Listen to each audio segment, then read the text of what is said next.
আজ তোমাদের আমি সুপ্রিম কোর্টের একটি ঐতিহাসিক রায়ের কথা শোনাবো। সেই ঐতিহাসিক রায়ে সুপ্রিম কোর্ট যে কথাটা স্পষ্টভাবে বলেছে সেটা হলো যে লিখিত কারণ না দেখিয়ে গ্রেপ্তার করা যাবে না।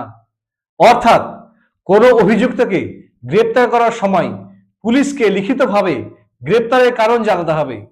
প্রধান বিচারপতি বি.আর. গাভাই এবং বিচারপতি এ.জি. মাসিহের ডিভিশন বেঞ্চ এই নির্দেশ দিয়েছেন।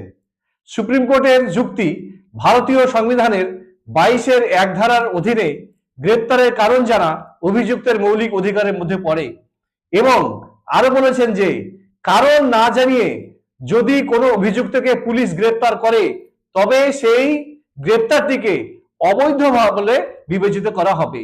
সুতরাং এখন থেকে যদি কোনো পুলিশ কোনো অভিযুক্তকে গ্রেপ্তার করে তাহলে গ্রেপ্তারের কারণ হিসেবে তার বিরুদ্ধে ঠিক কি কি অভিযোগ আছে সেই অভিযোগটা কিন্তু তাকে পড়ে শোনাতে হবে।